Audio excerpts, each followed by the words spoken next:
यदि आप BA second semester के स्टूडेंट और आपका सब्जेक्ट इकोनॉमिक्स का paper principle of macro economics है तो ये वीडियो आपके लिए बहुत ज़्यादा इंपॉर्टेंट होने वाली है, क्योंकि मैं आज आपको कराने वाला हूँ 100 मोस्ट इंपॉर्टेंट एमसीक्यूज। ये कोई रैंडम क्वेश्चन नहीं है। इन एमसीक्यूज को मैंने प्रीवियस ईयर पेपर से इंपॉर्टेंट टॉपिक और यूनिवर्सिटीज एग्जाम पैटर्न को एनालिसिस करके सिलेक्ट किया है। अगर आपने ये एमसीक्यूज अच्छे से कर लिए तो पेपर में सीधी यहीं से क्वेश्चन देखने को मिलने वाली है। ये वीडियो ऑल यूनिवर्सिटीज के स्टूडेंट के लिए यूजफुल है, इसलिए वीडियो को एंड तक जरूर देखना और एक भी एमसीक्यूज मिस मत करना। आप किस यूनिवर्सिटी से हैं और आपका पेपर किस सब्जेक्ट का कब है, ये हमें कमेंट में बता सकते हैं। चलिए बिना देरी किए शुरू करते हैं इकोनॉमिक्स का मोस्ट इंपॉर्टेंट एमसीक्यूज। पहला क्वेश्चन दिया हुआ है हमारा, पेंशन निम्नलिखित में से किसका उदाहरण है? तो इसका सही आंसर हो जाएगा हस्तांतरण भुगतान का। क्वेश्चन नंबर दूसरा है हमारा, रोजगार का प्रतिष्ठित सिद्धांत निम्न में से किस पर आधारित है? तो इसका हमारा सही आंसर हो जाएगा जेवीसी का बाजार नियम पर रोजगार का प्रतिष्ठित सिद्धांत आधारित है। क्वेश्चन नंबर तीसरा है हमारा वेरी इंपॉर्टेंट, प्रदर्शन प्रभाव और अनिवर्ती प्रभाव निम्न में से किससे संबंधित है? तो इसका हमारा सही आंसर हो जाएगा जीवन चक्र परिकल्पना से प्रदर्शन प्रभाव और अनिवर्ती प्रभाव संबंधित है। क्वेश्चन नंबर 4 है हमारा, दीर्घकालीन उपभोग फलन का सूत्र क्या है? तो इसका हमारा सही आंसर है, इसका सही आंसर है सी बराबर बी वाई। सी है हमारा कुल उपभोग टोटल कंजम्पशन और बी होता है सीमांत उपभोग प्रवृत्ति और वाई का मतलब होता है कुल आय। तो ये दीर्घकालीन उपभोग फलन का सूत्र है सी बराबर बी वाई या कुल उपभोग बराबर सीमांत उपभोग प्रवृत्ति गुणे कुल आय। याद रखना इंपॉर्टेंट क्वेश्चन है। इसको मैं यहाँ डिटेल में नहीं बताऊंगा, सारे सीधे मैं सूत्र बताऊंगा और आगे बढ़ता रहूंगा। क्वेश्चन नंबर 5 है, उपभोग जीवन चक्र सिद्धांत का सूत्र क्या है?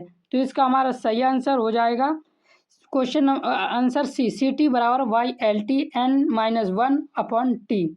ये याद रखना, सीधे सूत्र याद रखना क्योंकि अब इतना समय नहीं है। विश्वव्यापी मंदी की अवधि निम्न में से कौन सी थी? बहुत इंपॉर्टेंट क्वेश्चन है, बार बार पूछा गया है। तो 1929 से 33 तक विश्वव्यापी मंदी की अवधि मानी जाती है। क्वेश्चन नंबर 7 है हमारा, प्रतिष्ठित अर्थशास्त्रियों के अनुसार मुद्रा का महत्व क्या है?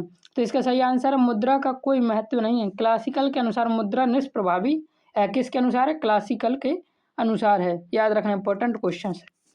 क्वेश्चन नंबर 8 है, इस फीतिक अंतराल की अवधारणा किसके द्वारा दी गई थी? तो इस फीतिक अंतराल की अवधारणा कीन्स के द्वारा दी गई थी। क्वेश्चन नंबर 9 देखिए दिया हुआ है, प्रति व्यक्ति आय का सही सूत्र क्या है? तो प्रति व्यक्ति आय तब निकलती है जब देश की कुल आय को कुल देश की जनसंख्या से भाग दे देते हैं तो प्रति व्यक्ति आय निकल जाती है, अर्थात राष्ट्र की आय बटे जनसंख्या बराबर प्रति व्यक्ति आय। क्वेश्चन नंबर 10 दिया हुआ है, प्रभावी मांग की संकल्पना किसने दी है? तो प्रभावी की मांग की संकल्पना कीन्स ने दी है। यही कीन्सियन सिद्धांत का आधार है। प्रभावी मांग की संकल्पना को क्या कहते हैं? कीन्सियन सिद्धांत में दिया जाता है। क्वेश्चन नंबर 11 है, ISLM सिद्धांत को किस प्रकार का सिद्धांत माना जाता है? तो इसे मिश्रित सिद्धांत माना जाता है। इसे क्लासिकल प्लस कीन्स दोनों हैं इसमें। क्वेश्चन नंबर 12 है, MEC की संकल्पना किस काल से संबंधित है? तो MEC की संकल्पना अल्पकाल से संबंधित है। निवेश निर्णय शॉर्ट रन अर्थात अल्पकाल में होता है। क्वेश्चन नंबर 13 है, y बराबर सी प्लस आई निम्न में से क्या है? तो y बराबर सी प्लस आई निम्न पहचान है। मैं यहाँ पे डिटेल में नहीं इसे बताऊंगा। क्वेश्चन नंबर 14, यदि स्वायत्त निवेश शून्य हो तो राष्ट्रीय आय क्या होगी? स्वायत्त निवेश शून्य है तो राष्ट्रीय आय भी शून्य होगी। बिना निवेश आय उत्पन्न हो ही नहीं सकती। क्वेश्चन नंबर 15 है, समष्टि परक आर्थिक नीति के प्रमुख लक्ष्य क्या हैं? तो समष्टि परक आर्थिक नीति के मुख्य लक्ष्य हैं उत्पादन बढ़ाना, रोजगार बढ़ाना और आर्थिक स्थिरता लाना। ये तीनों ही इस समष्टि परक आर्थिक नीति के लक्ष्य हैं। क्वेश्चन नंबर 16 है, MPS बराबर 0.2 है तो निवेश गुणक का मान क्या है? तो इसका हमारा सही आंसर हो जाएगा बी, 2 हो जाएगा। क्वेश्चन नंबर 17 है, भारत, ये मैं थोड़ा आपको बता दूं कैसे निकालते हैं। तो देखिए इसने पूछा निवेश गुणक का मान क्या है? तो निवेश गुणक का सूत्र होता है के को कहते हैं निवेश गुणक। तो के बराबर हमारा होता है 1/MPS। तो जब के बराबर 1/MPS हो गया, MPS यहाँ जाएगा तो के नीचे आएगा, तो MPS बराबर हो जाएगा 1/के। तो MPS बराबर क्या हुआ? 1/के हो जाएगा। देखिए के बराबर 1/MPS होता है। 1/MPS। हमें MPS ही निकालना, तो 1/0.5 से भाग दे देंगे। जब 1 को 0.5 से भाग देंगे तो इसका आंसर 2 हो जाएगा। आई होप समझ में आ गया होगा, नहीं तो कमेंट में पूछ लेना, मैं आपको सूत्र दे दूंगा, आप वहाँ से देख लेना। क्वेश्चन नंबर 17 है हमारा, भारत में कृषि आय की गणना किस विधि द्वारा की जाती है? तो इसका हमारा सही आंसर हो जाएगा उत्पादन विधि द्वारा। उत्पादन कितना हुआ, इस आधार पर भारतीय कृषि आय की गणना की जाती है। क्वेश्चन नंबर 18 है, प्राथमिक क्षेत्र का तात्पर्य किससे है? प्राथमिक क्षेत्र, द्वितीयक क्षेत्र, तृतीयक क्षेत्र आपने सुने होंगे। प्राथमिक क्षेत्र से कृषि से संबंधित होते हैं, द्वितीयक क्षेत्र उद्योग से और तृतीयक क्षेत्र सेवा से संबंधित होते हैं। क्वेश्चन नंबर है 19 हमारा, द्वितीयक क्षेत्र में मुख्यतः क्या होता है? तो द्वितीयक क्षेत्र में मुख्यतः रूपांतरण होता है। क्वेश्चन नंबर 20 है हमारा, तृतीयक क्षेत्र का संबंध किससे है? तो तृतीयक क्षेत्र का संबंध सेवाओं से है, ये मैंने आपको बता दिए। क्वेश्चन नंबर 21 है, उपभोग प्रवृत्ति को निर्धारित करने वाले कारक कौन कौन से हैं? तो उपभोग प्रवृत्ति को निर्धारित करने वाले कारक आय स्तर, भविष्य की अपेक्षाएं और ब्याज दर तीनों ही उपभोग को प्रभावित करती हैं। क्वेश्चन नंबर 22 हमारा दिया हुआ है, मुद्रा का सट्टेबाजी संबंध उद्देश्य फलन कैसा होता है? तो इसका हमारा सही आंसर हो जाएगा परिवर्तनीय होता है। मुद्रा का सट्टेबाजी संबंध उद्देश्य फलन परिवर्तनीय होता है। क्वेश्चन नंबर 23 दिया हुआ है, तरलता जाल की स्थिति में मौद्रिक नीति कैसी होती है? तो अप्रभावी होती है। तरलता जाल इसे क्या कहते हैं? लिक्विड ट्रैप भी कहते हैं। इसमें कोई पॉलिसी काम नहीं करती है, तो अप्रभावी होती है। क्वेश्चन नंबर 24 है, समष्टि अर्थशास्त्र का वैकल्पिक नाम क्या है? तो समष्टि अर्थशास्त्र का वैकल्पिक नाम है आय सिद्धांत। मैक्रो इकोनॉमिक्स समष्टि अर्थशास्त्र को कहते हैं मैक्रो इकोनॉमिक्स, इसका आय सिद्धांत भी कहते हैं। क्वेश्चन नंबर 25 है, पूर्ण रोजगार की स्थिति कब मानी जाती है? तो पूर्ण रोजगार की स्थिति तब मानी जाती है जब सभी को रोजगार प्राप्त हो। तो इस प्रकार मैंने आपको 25 MCQ करवा दिए। यदि आपको ये वीडियो यूजफुल लग रही है तो लाइक जरूर कर देना, चैनल पर नए है तो सब्सक्राइब करना। आप किस यूनिवर्सिटी से और आपका पेपर कब है ये हमें कमेंट में जरूर बताएं। क्वेश्चन नंबर 26 है, कीन्स ने निम्न में से किस सिद्धांत को विकसित किया है? तो इसका हमारा सही आंसर हो जाएगा रोजगार सिद्धांत को कीन्स ने विकसित किया था। क्वेश्चन नंबर 27 है, व्यष्टि अर्थशास्त्र का मुख्य विषय क्या है? तो व्यष्टि अर्थशास्त्र अर्थात माइक्रो इकोनॉमिक्स का मुख्य विषय व्यक्तिगत आर्थिक समस्याएं हैं। क्वेश्चन नंबर 28 है, अर्थव्यवस्था के 4 प्रमुख क्षेत्र कौन कौन से हैं? तो अर्थव्यवस्था के 4 प्रमुख क्षेत्र इसमें चारों नहीं दिए हैं, सरकारी, निजी और अंतर्राष्ट्रीय तीनों हैं। क्वेश्चन नंबर 29 है, व्यष्टि अर्थशास्त्र का वैकल्पिक नाम क्या है? व्यष्टि अर्थशास्त्र का वैकल्पिक नाम है कीमत सिद्धांत। माइक्रो इकोनॉमिक्स को प्राइस थ्योरी भी कहते हैं। क्वेश्चन नंबर 30 है, आर्थिक महामंदी का प्रमुख कारण क्या था? इसका हमारा सही आंसर हो जाएगा मांग में कमी। जब डिमांड कोलैप्स हुआ था तो आर्थिक महामंदी आ गई थी। क्वेश्चन नंबर 31 है, समष्टि अर्थशास्त्र का अध्ययन किस वर्ष से प्रारंभ हुआ? तो समष्टि अर्थशास्त्र का अध्ययन 1929 से प्रारंभ हुआ था। इसे ग्रेट डिप्रेशन के बाद का समय मानते हैं। 32 नंबर है, निवेश गुणक और MPC के बीच कैसा संबंध होता है? तो निवेश गुणक और MPC के बीच धनात्मक संबंध होता है। MPC बढ़े तो मल्टीप्लायर बढ़ता है, के बराबर 1/MPC से देख सकते हैं। मैं कमेंट में पिन कर दूंगा वो सूत्र। क्वेश्चन नंबर 33 है, पूंजी स्टॉक में परिवर्तन को क्या कहा जाता है?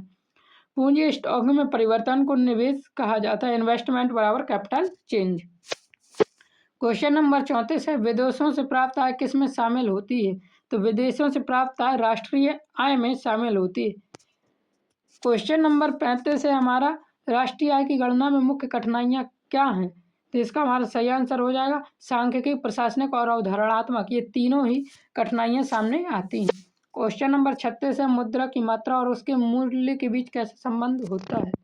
तो इसका हमारा सही आंसर हो जाएगा विपरीत अनुपाती का संबंध होता है। क्वांटिटी बढ़ती है, जैसी मुद्रा की क्वांटिटी बढ़ेगी तो वैल्यू घट जाएगी, इसलिए कोई भी देश चाहे जितना धन नहीं छाप सकता।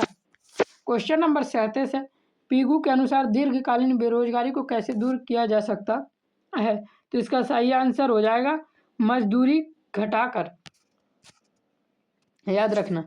क्वेश्चन नंबर 38 है, बाजार का नियम किसने प्रस्तुत किया? तो बाजार का नियम JBC ने प्रस्तुत किया था। क्वेश्चन नंबर 39 है, वस्तुपरक तत्व किस प्रकार के होते हैं? तो वस्तुपरक तत्व बाह्य ये बाहरी फैक्टर होते हैं वस्तुपरक तत्व। क्वेश्चन नंबर 40 है, राजकोषीय नीति किस प्रकार का तत्व है? तो इसका हमारा सही आंसर हो जाएगा राजकोषीय नीति वस्तुपूरक तत्व है, अर्थात इसे बाहरी नीति तत्व भी कहते हैं। क्वेश्चन नंबर 41 है, आकस्मिक घटना किस प्रकार का तत्व है? तो आकस्मिक घटना वस्तुपूरक तत्व है। क्वेश्चन नंबर 42 दिया हुआ है, कीन्स के अनुसार उपभोग को प्रभावित करने वाले तत्व कौन से हैं? कीन्स के अनुसार उपभोग को प्रभावित करने वाले तत्व आय स्तर, वस्तुपूरक तत्व और व्यक्ति पूरक परक तत्व, ये तीनों ही हैं।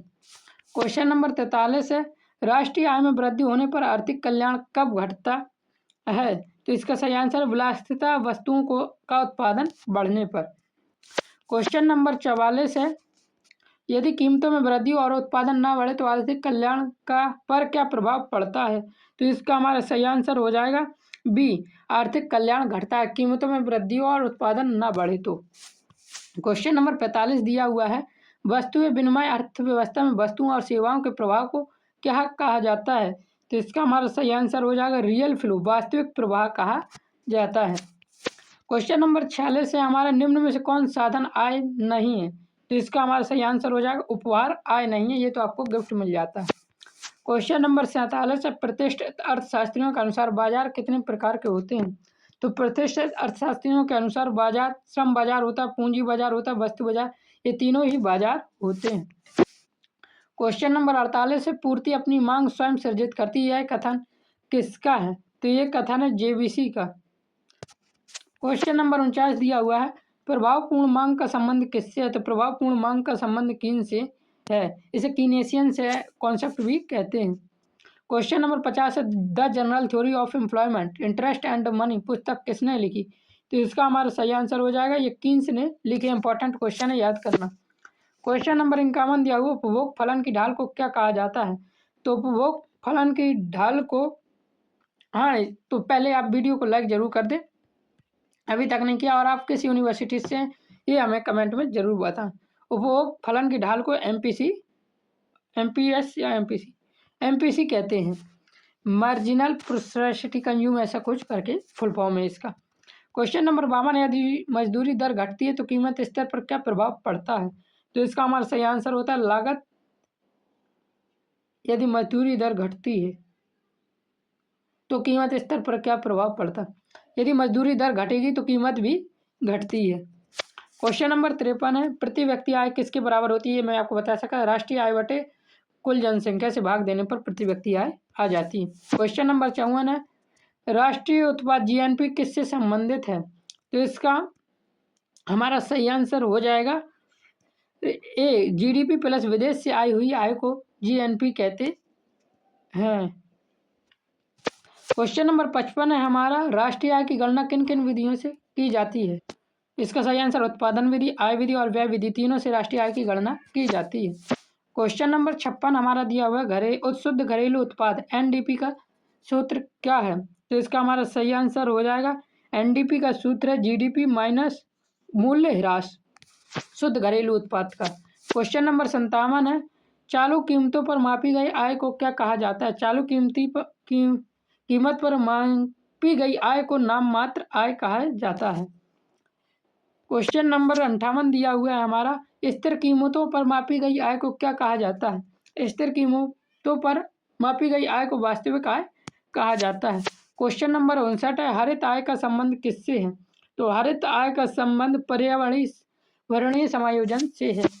क्वेश्चन नंबर 60 दिया हुआ है, एमपीसी प्लस एमपीएस का योग कितना होता है? तो एमपीसी प्लस एमपीएस का योग 1 होता है, याद रखना। क्वेश्चन नंबर 61 है, औसत उपभोग प्रवृत्ति को क्या कहा जाता है? तो औसत उपभोग प्रवृत्ति को एपीसी कहा जाता है। अगला प्रश्न 62 नंबर, अर्थव्यवस्था में रिसाव के उदाहरण क्या हैं? तो अर्थव्यवस्था में रिसाव के कारण बचत और कर दोनों ही हैं। क्वेश्चन नंबर 63 दिया हुआ है, चक्रीय प्रवाह में निम्न में से कौन शामिल नहीं है? तो इसका हमारा सही आंसर हो जाएगा आयात। चक्रीय प्रवाह में आयात शामिल नहीं है, निवेश, उपभोग और निर्यात शामिल है। आय वितरण यदि गरीब वर्ग के पक्ष में हो तो क्या होगा? तो कल्याण बढ़ेगा, आय वितरण यदि गरीब वर्ग के पक्ष में हो। क्वेश्चन नंबर 65 दिया हुआ है, द्विक्षेत्रीय अर्थव्यवस्था में कौन कौन से क्षेत्र होते हैं? तो द्विक्षेत्रीय अर्थव्यवस्था में घरेलू क्षेत्र और व्यावसायिक क्षेत्र दोनों होते हैं। क्वेश्चन नंबर 66 दिया हुआ है, फर्म का मुख्य कार्य क्या होता है? फर्म का मुख्य कार्य होता है उत्पादन करना। क्वेश्चन नंबर 67 है हमारा, खुली अर्थव्यवस्था किसे कहा जाता है? खुली अर्थव्यवस्था जो विदेशों से व्यापार करती हो उसे खुली अर्थव्यवस्था कहते हैं। जो विदेशों से व्यापार न करती हो उसे बंद अर्थव्यवस्था कहते हैं। क्वेश्चन नंबर 68 है, संतुलित आय कब प्राप्त होती है? तो इसका हमारा सही आंसर, जब समावेश और रिसाव बराबर हो तो संतुलन आय प्राप्त होती है। क्वेश्चन नंबर 69 दिया हुआ है, घरेलू क्षेत्र का मुख्य योगदान क्या है? घरेलू क्षेत्र का मुख्य योगदान है आय। क्वेश्चन नंबर 70 है हमारा, चक्रीय प्रवाह के मुख्य चरण कौन कौन से हैं? तो इसका सही आंसर हो जाएगा उत्पादन, आय और व्यय, तीनों ही चक्रीय प्रवाह के मुख्य चरण हैं। क्वेश्चन नंबर 71 है, मुद्रा की परिभाषा किसने दी? तो मुद्रा की परिभाषा पीगू ने दी थी। पीगू ने क्लासिकल डेफिनेशन भी दी और मुद्रा की परिभाषा भी दी। क्वेश्चन नंबर 72 है, मुद्रा की घोषणा संबंधी सिद्धांत किसने दिए? तो नैप ने दिए थे। मुद्रा का घोषणा संबंधी सिद्धांत नैप ने दिया। इंपॉर्टेंट क्वेश्चन याद रखना। क्वेश्चन नंबर 73 है, मुद्रा की आवरण परिभाषा किसने दी? तो मुद्रा की आवरण परिभाषा कीन्स ने दी थी। क्वेश्चन नंबर 74 देखिए दिया हुआ, मुद्रा को वस्त्र के रूप में किसने समझाया? मुद्रा को वस्त्र के रूप में कार्ल मार्क्स ने समझाया था। क्वेश्चन नंबर 75 है, आर्थिक समस्या को किसने परिभाषित किया? तो इसका सही आंसर हो जाएगा रॉबर्टसन ने आर्थिक समस्या को परिभाषित किया। यहाँ तक आपके 75 क्वेश्चन हो गए। वीडियो को लाइक नहीं किया तो लाइक ज़रूर कर दें, और आप किस यूनिवर्सिटी से, मैं बार बार कह रहा हूँ, बता दीजिए ताकि आपके लिए मैं जल्दी से जल्द वीडियो ला सकूँ। क्वेश्चन नंबर 76 देखते हैं, मैक्रो शब्द का प्रयोग किसने किया था? तो मैक्रो शब्द का प्रयोग फ्रिश ने किया था। इनका पूरा नाम क्या था? रैगनर फ्रिश था। क्वेश्चन नंबर 77 है, निम्न में से कौन समष्टि अर्थशास्त्र का विषय नहीं है? तो वस्तु की कीमत समष्टि अर्थशास्त्र का विषय नहीं है, यह व्यष्टि अर्थशास्त्र का विषय है। क्वेश्चन नंबर 78 दिया हुआ है, कीमत स्तर का अध्ययन किस में किया जाता है? तो कीमत स्तर का अध्ययन प्राइस लेवल मैक्रो का विषय है, अर्थात समष्टि अर्थशास्त्र का विषय है। क्वेश्चन नंबर 79 है, समष्टि अर्थशास्त्र के प्रमुख तत्व कौन कौन से हैं? तो समष्टि अर्थशास्त्र के प्रमुख तत्व रोजगार, व्यापार चक्र, आर्थिक विकास, ये तीनों ही समष्टि अर्थशास्त्र के प्रमुख तत्व हैं। क्वेश्चन नंबर 80 देखिए, निम्न में से कौन समष्टि अर्थशास्त्र की विशेषता नहीं है? इसका हमारा सही आंसर हो जाएगा व्यक्तिगत अध्ययन समष्टि अर्थशास्त्र की विशेषता नहीं है, व्यक्तिगत अध्ययन व्यष्टि अर्थशास्त्र की विशेषता है। क्वेश्चन नंबर 81 है, समष्टि अर्थशास्त्र का महत्व किसमें है? तो समष्टि अर्थशास्त्र का महत्व नीति निर्माण, विकास और विश्लेषण, तीनों में ही समष्टि अर्थशास्त्र का महत्व है।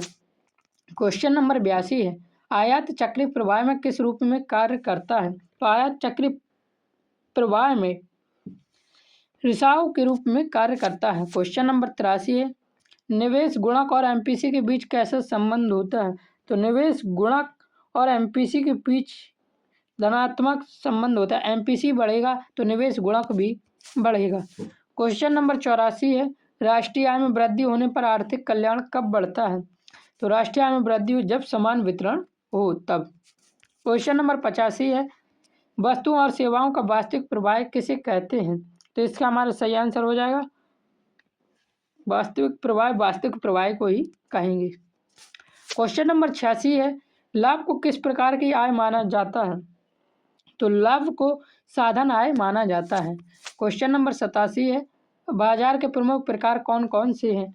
तो इसका हमारा सही आंसर हो जाएगा श्रम बाजार, पूंजी बाजार और वस्तु बाजार, ये तीनों ही बाजार के प्रकार हैं। क्वेश्चन नंबर 88 है, मांग और पूर्ति का संतुलन किसे दर्शाता है? मांग और पूर्ति का संतुलन बाजार संतुलन को दर्शाता है। क्वेश्चन नंबर 89 है, प्रभावी मांग का संबंध किससे है? तो प्रभावी मांग का संबंध किन से है? क्वेश्चन नंबर 90 दिया, जनरल थ्योरी पुस्तक किसने लिखी? तो इसका हमारा सही आंसर हो जाएगा कीन्स ने। जनरल थ्योरी पुस्तक कीन्स ने लिखी है। कीन्स की एक प्रसिद्ध पुस्तक है। 91 देखिए, उपभोग वक्र की ढाल किससे निर्धारित होती है? तो उपभोग वक्र की ढाल एमपीसी से निर्धारित होती है। क्वेश्चन नंबर 92 है, मजदूरी घटने पर कीमतों में क्या परिवर्तन होता है? जब मजदूरी घटती है तो कीमतें भी घटती हैं। क्वेश्चन नंबर 93 है, प्रति व्यक्ति आय का संबंध किससे है? तो प्रति व्यक्ति आय का संबंध राष्ट्रीय आय और जनसंख्या दोनों से है। राष्ट्रीय आय को जब टोटल जनसंख्या से भाग देते हैं तो प्रति व्यक्ति आय निकलती है। क्वेश्चन नंबर 94 है, आय विधि किससे संबंधित है? तो आय विधि आय से संबंधित है। क्वेश्चन नंबर 95 है, जीडीपी से मूल्य ह्रास घटाने पर क्या प्राप्त होता है? जीडीपी से मूल्य ह्रास घटाने पर एनडीपी प्राप्त होता है। क्वेश्चन नंबर 96 है, नाम मात्र जीडीपी किस पर आधारित होती है? तो नाम मात्र जीडीपी चालू कीमत पर आधारित होती है। क्वेश्चन नंबर 97, वास्तविक जीडीपी किस पर आधारित होती है? तो वास्तविक जीडीपी स्थिर कीमत पर आधारित होती है। क्वेश्चन नंबर 98 है, हरित लेखांकन किससे संबंधित है? हरित लेखांकन पर्यावरण से संबंधित है। क्वेश्चन नंबर 99, एमपीसी और एमपीएस का कुल योग क्या होता है? तो एमपीसी और एमपीएस का कुल योग 1 होता है। एमपीसी प्लस एमपीएस बराबर 1। क्वेश्चन नंबर 100 दिया है, आखिरी क्वेश्चन, अर्थशास्त्र का मुख्य उद्देश्य क्या है? अध्ययन, विश्लेषण और समझ तीनों ही अर्थशास्त्र के मुख्य उद्देश्य है। इस प्रकार आपकी मैंने इकोनॉमिक्स का सब्जेक्ट भी कंप्लीट करवा दिया है। और भी सब्जेक्ट की वीडियो जल्दी ही आएंगी, तो उन्हें देख लेना। और पीडीएफ के लिए आप हमें टेलीग्राम पर मैसेज कर सकते हैं। वीडियो को लाइक नहीं किया तो अभी भी लाइक कर सकते हैं। चैनल पर नए तो सब्सक्राइब जरूर करना। जय हिंद, जय भारत, राधे राधे।